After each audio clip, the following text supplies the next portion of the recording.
Alright, I'm back, and you thought you had heard enough of my voice. I don't know if this is coming out before the sports or after the sports. After. There you go. So, you probably thought you heard enough, but you haven't because also there's another sports that you haven't even heard yet. There is. So, and also other reviews, so stay hunkered down. Alright. So, this week I actually cheated. I did not like any albums from last week. We were going to do one from 2 weeks ago, one from last week. I didn't like any last week. They just didn't catch my eye. Yeah, that's fair. I tried to get into some, but nah. I only chose Onyx because of the Pokemon. Yeah, but that was 2 weeks ago. Oh, you mean from this current week? So both of yours are from 2 weeks ago? Yeah, both of them okay, I thought you meant the other way around. So both yours were from this week. Okay, I get what you mean. So today, I'm going to be reviewing Brent Faiyaz's Fuck the World. Alright, let's get into it. Alright, so Brent has said that this is an EP and that there's more music coming soon. It is branded as an album. Yep. And it's about 26 minutes long. But it's highlighted throughout. Like, 26 minutes for a Brent Faiyaz album is not very long. He jumps around from idea to idea. If we just look at the short runtime and the shorter tracks on this album, it just becomes clear. He has 3 songs under 2 minutes and nothing over 4 minutes. So it's quite jumping to the next to the next idea, the next song. It's just sort of like a Rolodex of tunes, and it just rolls through. If we compare this to his previous 2 albums, Lost, which was an EP, which was about 16 minutes. And sorry, what's a Rolodex? Like a sort of like a spinning wheel. Like a Rolodex. I know Google, that's... A Rolodex. What am I thinking of a Pokedex? I think you might be thinking of a Pokedex. Like a Rolodex is like, oh, here's or one a thing. Refidex? Then the next thing comes up, and then there's another thing. And then another thing. It rolls. Rolodex. I'll have a look. Sorry, continue. No, am I right? I want to make sure I'm correct. correct. It's like a calendar. Yeah. You just like It flip, sort of comes around, yeah. It's literally like bits of paper on... Yeah. There you go. So you have one idea, then you flip it down, another idea. I swear I've heard the name Rolodex before, but... Are you thinking of a Rolexus, which is a Lexus full of Rolexes? I don't think that's a thing. Yeah, sorry, continue. Yeah, so if we compare these to the last 2 albums, Lost, which was an EP, which was about 16 minutes, and Sonda Sun, which was about 46 minutes, I believe. So he's keeping with the 6s. I think it might be 45, maybe. But we can see that this is going for something a little bit more brief. So this project does have a longer runtime, but the EP has fewer tracks, but longer track listings. So you do get a little... The album, the EP sort of drags on a little bit more, even though it's a whole 10 minutes shorter. So Brent's at his best when he doesn't care about what people think. The title of the record suggests that anyway. Fuck the world. And this comes through on the tracks. He seems very cold-hearted. His voice and aesthetic reflect that very well. Even the artwork. The lyrics obviously are going to reflect that. I'll touch on that a bit more. And it's not that he has a bleak outlook on life. Someone like Lil Peep or even someone like Future sort of rapping and sort of singing. Like dependent on drugs. Yeah, dependent on drugs or sort of dependent on sort of the world hates me sort of thing. Yeah. That's not what he goes for. It's more that he's just numb to everything. Nothing really matters to him anymore. He will ruin relationships. He will cause fights. He will cut you off. Everything's a game to him, essentially. He is just numb.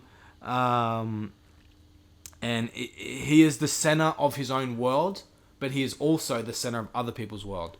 Okay. He believes that people depend on him, which might not be in real life. He might not think that, but I think... That's what he's portraying. Yeah, art portrays a lot of what you are. Yeah. So it could be to some extent. Yeah, but it could be like exaggerated as well. Yeah, exactly. So the 2 center points for the album are Rehab and Fuck the World. And both of these tracks, lyrics-wise, effect-wise, and overall vibe-wise, reflect this really well. So on Rehab, the opening line is, "I got too many hoes, but they ain't you." Where he's literally telling a girl that loves him that, like, he's got other girls and he's sleeping around. Yeah. Which is quite cold. Very. But people still sort of like that, I suppose. And then on Fuck the World, he talks about himself as almost like this untouchable god. He's like a monster. He's a demon. He says, Your neighbor caught us texting. You said, baby, don't be mad. You know how Brent is. And then later, he sort of sings about no matter who you are with or who you're trying to get with or who you're trying to chase, you'll always come back to me because of who I am. He says, he might be Mr. Track and Field, but I ran through them all. He might play D1, but you know how we ball. I know you watch how we ball. Okay. So, sort of, no matter who you are, Brent's better. And that this girl will come back to him. Yeah. Essentially.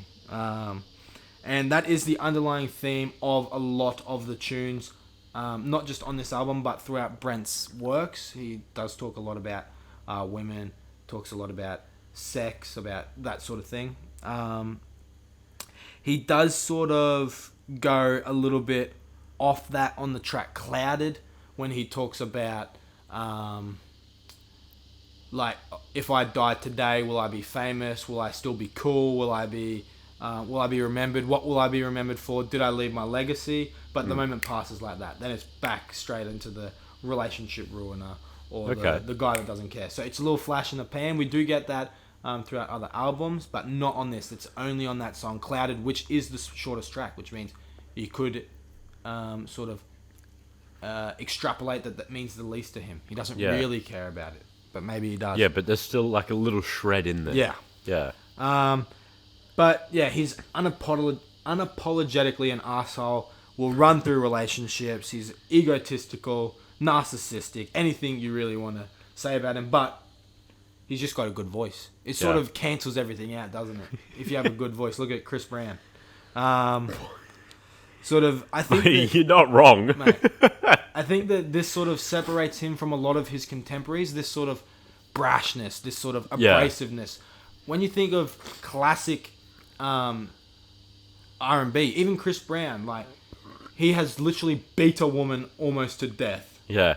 But he sings about respecting women and sort of like putting women on this pedestal. Yeah. And guys like Usher, Black, a lot of these guys. Yeah, they're not very egotistical artists. They're more female-centered. They want the female to be like this object. Not an object as in like a sexual object. They're but just like a trophy. Yeah, exactly. Yeah, something you aspire to have. Yeah, and that usually wins a lot of favor with women. Yeah. But I think that is what really separates Brent from his contemporaries. He really doesn't give a shit. He will just sing about whatever he wants. That's his life. Yeah. And I think that's a lot of lives of actual R&B stars, that they actually don't really care about women. They might. Yeah. But, you know.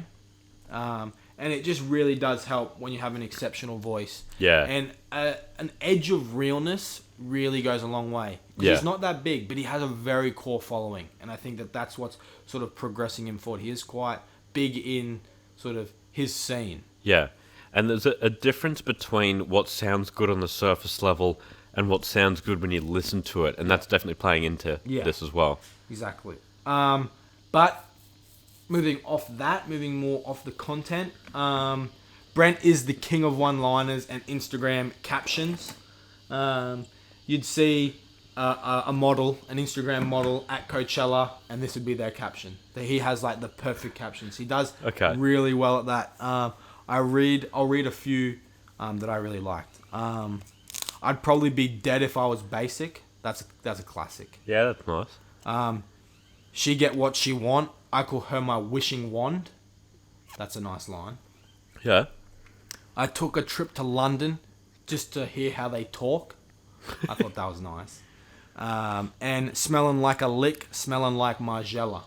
Oh, yeah? I think that was really nice. I think like my favourite like cringe Instagram caption would have to be... It has to come from Drake. No, it comes from a very underground rapper, actually. Right. Justin Stone. Right. He is actually pretty good, but this lyric is quite cringy. Right. It's, I'm going to hell if I'm dying tonight. Oh, there you go. Yeah. All right. The production on this record was really great overall, top-notch. Shout-outs to D-Pat, Legion, Brent did a lot of his own work. They did a really good job on the soundscape of the project, made it feel very airy, but at times also very intimate. No ID worked with Kanye West, was Kanye West's mentor. Also had an appearance on this on the track Rehab, which was really good. And yeah, overall great production. Tracks like Lost Boys Get Money and Fuck the World use really great effects. And I will play Fuck the World because I really do enjoy that effect. He gives himself like this very... I don't really know how to say it. It's like a deep voice. And it's he sounds like a demon, like I was saying before. That was the song where he is sort of demonizing himself. Yeah. And Lost Boys Get Money. He uses sort of like a reverse speech at the start of it. That's like the intro, which is really cool. But then we also had songs like Clouded, and Let Me Know, which gives us a sense of closeness. It's a bit more intimate. You really feel the track, which is really great. Sort of juxtaposition on such a tight album as well. So shout outs to everyone there. Great feather in the cap to get No ID, one of the greatest producers of all time. So shout outs that. Overall, this is a fantastic mini album / EP. It gives me a lot of hope for the next album when it comes out. I'm excited to go see him again if he does come back to Australia. So you would see him again? I would 100% see him again. I would love to see him perform this, like the highlights of this, plus a new album. Yeah. Depending on how it is.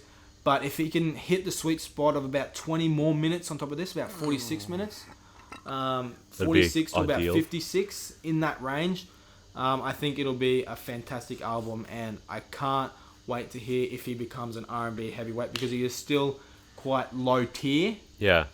In the grand scheme of things. But this album I'm giving a 7 out of 10. There you go. And I will play the song I said I would, which was... like whatever the demon one was. Fuck the World. There you go. Here we go. Which is also Summer in London. What do you mean, which is also? It's like in brackets. Oh, okay. That's nice. Texting, you said, baby, don't be mad, you know how Brent is. Oh, that was a lovely transition. Yeah, great work from Brent and the team on that. 7 out of 10, like I said. Go out and check it out. I'm excited to see more, or hear more, rather. Yeah, oh, there you go. Well, be sure to tune in tomorrow for my review of Stop Staring at the Shadows by the Suicide Boys, as well as our track reviews, so stay tuned. It's a wrap.